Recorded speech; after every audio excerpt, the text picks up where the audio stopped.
எல்லாருக்கும் வணக்கம். நாம் இந்த வீடியோவில் 2024 ஜனவரி மாதத்திற்கான பலனை தான் பார்க்க போகிறோம். முதல்ல மார்கழி மாதம் 16ஆம் தேதி ஜனவரி மாதம் பிறக்கின்றது.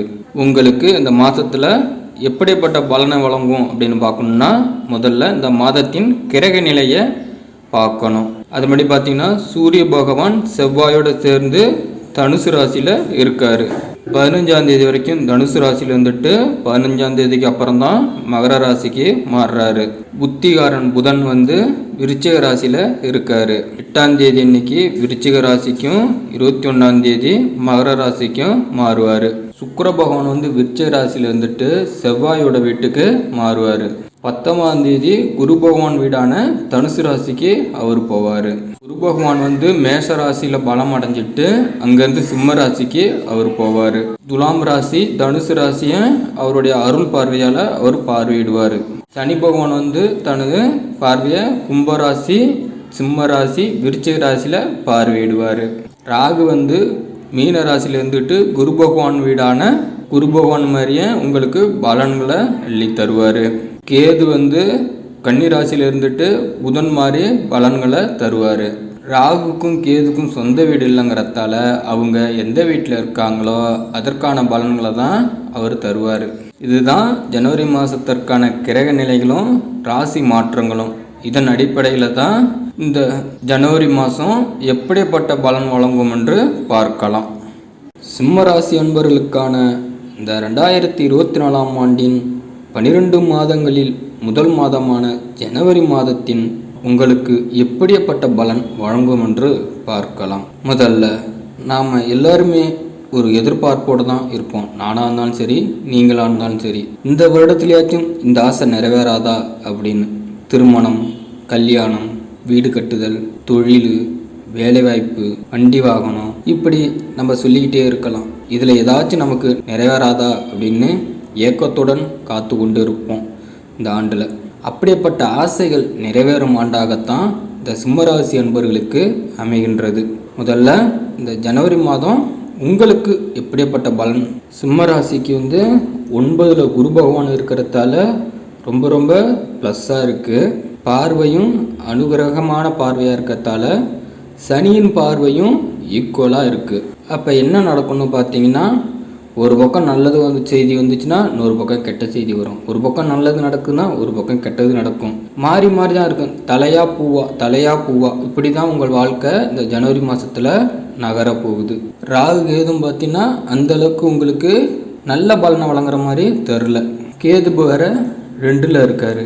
அப்போ எதுவுமே நீங்கள் சொல்கிறது நடக்க மாட்டேங்குது, நினைக்கிறது நடக்க மாட்டேங்குது, ஒரு வேலை முடிய வேண்டிய நேரத்தில் முடிய மாட்டேங்குது, இதுவுமே இழுபெரியான நிலையில் இருக்குது.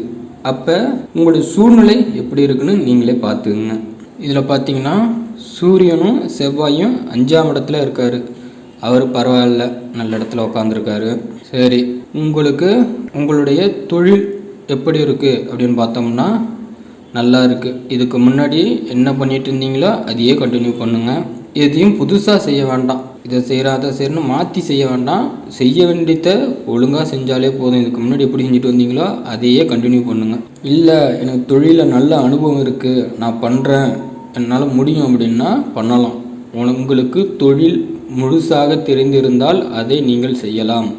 அரைக்குறையாக கற்றுக்கிட்டு செய்யணும்னு நினச்சிங்கன்னா இந்த மாதத்தில் செய்ய வேண்டாம். வருமானம் அப்படின்னு பார்த்தோம்னா வருமானம் வர வர செலவாகிட்டே இருக்குது. எதுவும் கையில் இருப்பதற்கு வாய்ப்பு இல்லை. எதுவுமே முடிஞ்ச அளவுக்கு நீங்கள் பிளான் பண்ணி செய்யுங்க. இல்லைன்னா கஷ்டப்படுவதற்கான வாய்ப்புகளும் தென்படுது. அடுத்தது குடும்பம் எப்படி இருக்கும்னு பார்த்தோம்னா உங்களுடைய 2ல் வேற கேது இருக்கார்.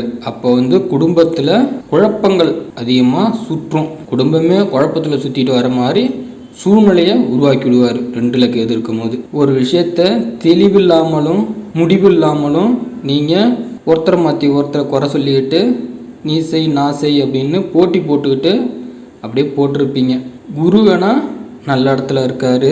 அப்படி இருந்தும் உங்களுக்கு குடும்பத்தை பொறுத்தளவு குடும்பத்தில் இன்ட்ரெஸ்ட் இல்லை, அன்பு அக்கறை இது மாதிரி எதுவுமே இல்லாத போல் வெறுத்து போட்டீங்க. யாரை பார்த்தாலும் எரிஞ்சு விழுகிற மாதிரி எரிச்சல் ஊட்டுற விதத்தில் உங்களோட பேச்சும் குணங்களும் இருக்கும். ஏதோ பேருக்குன்னு நானும் வாழ்கிறேன், பேருக்குன்னு எங்கள் குடும்பத்தில் இருக்கேன், யாரை பார்த்தாலும் பிடிக்கல அப்படின்னு தான் நீங்கள் யோசிச்சுட்டு இருப்பீங்க. திருமணத்தை பொறுத்தளவு பண்ணலாம், நல்லாயிருக்கு. தை பிறந்தால் வழி பிறக்கும், திருமணம் பண்ணலாம்ப்பா. அடுத்தது மாணவர்களுக்கு கல்வி எப்படி இருக்கும் அப்படின்னு பார்த்தோம்னா சூப்பராக இருக்குப்பா. உங்களுக்கு குரு பார்வை நல்லா இருக்குது, புதனும் சூரியனும் ஒன்றா இருக்காங்க. அப்போ கல்வியில் ஏற்றம்தான். நீங்கள் நினச்சதை படிக்கலாம், எது வேணாலும் கல்வியில் நீங்கள் நினச்சதை சாதிக்கலாம். இருந்தாலும் உங்களுக்கு கல்வியை பொறுத்தளவு மனக்குழப்பங்களும் இடையூறுகளும் வருது, அதை மட்டும் தவிர்த்துக்கிட்டால் நல்லா இருக்குது கல்வி. கேது 2ல் இருக்கிறதால கூடுவார் சகவாசம் மட்டும் கொஞ்சம் குறைச்சிக்குங்க. அவங்க மூலியமாக உங்களுக்கு படிப்பு கெடுவதற்கான வாய்ப்புகள் உள்ளது. சில பேர் சில டைமில் சொல்கிறத கேட்கலாம், சில டைம் கேட்கக்கூடாது. எது நல்லது கெட்டதுன்னு புரிஞ்சுக்கிங்க. அப்படி இருந்துட்டிங்கன்னா கல்வியை பொறுத்தளவு இந்த மாதத்தில் எந்த பாதிப்பும் இருக்காது. அடுத்தது பார்த்திங்கன்னா உங்களுக்கு உடல்நலம் எப்படி இருக்குது அப்படின்னு பார்ப்போம். சனி உங்களுக்கு இருக்கிறதால, சனி எங்கே இருக்காருன்னு பார்த்தீங்கன்னா கண்டக சனியாக உங்களுக்கு இருக்கார். இந்த கண்டக சனியில் உங்களுக்கு விபத்துக்கள், சிறிய விபத்துகள் வருவதற்கான வாய்ப்பு இருக்கும். பொறுமையை கடைபிடிச்சிங்கன்னா இந்த விபத்துலேருந்து நகர்ந்து விடலாம். வண்டி வாகனங்களில் போகும்போது பொறுமையாக போகணும், ஹெல்மெட் அணிஞ்சிட்டு போங்க. கேது 2வது இடத்துல இருக்கார். அப்போ நீங்கள் உணவில் கட்டுப்பாடு இருக்கணும். உணவு கட்டுப்பாட்டில் இருந்தீங்கன்னாவே இந்த மாதத்தை நீங்கள் நகர்த்திடலாம். மற்றபடி எந்த பிரச்சனையும் இருக்காது. உங்களுடைய உடல்நலத்தை பொறுத்தளவு கவனமாக இருங்க, நல்லா இருங்க. அடுத்தது குடும்ப பெண்களுக்கு எப்படி இருக்கும்னு பார்த்தோம்னா, பெண்களுக்குன்னு பார்த்தோம்னா குடும்பமே ஒரு பாரமாக இருக்குது, இந்த சுமையாக இருக்குது அப்படின்னு தான் சொல்லுவாங்க. எப்போ பாரு என்னையே இவ்வளோ வேலை செய்ய விட்றீங்க, பிள்ளைங்க இருந்தும் சுமையாக தான் இருக்குது, ஒரு வேலையை செய்ய மாட்டேங்குது, இந்த சொம்பெடுத்து வையினோட சொம்பு வைக்க மாட்டேங்கிறாங்க, தண்ணி மொண்டு வேணால் தண்ணி மொண்டுட்டு வர மாட்டேங்கிறாங்க, இந்த சாட்டை தட்டோட தள்ளி வைக்க மாட்டேங்கிறாங்க. இப்படி உங்களுக்கு மன உளைச்சலை தரும் விதத்தில் தான் இந்த ஜனவரி மாதம் இருக்கும்.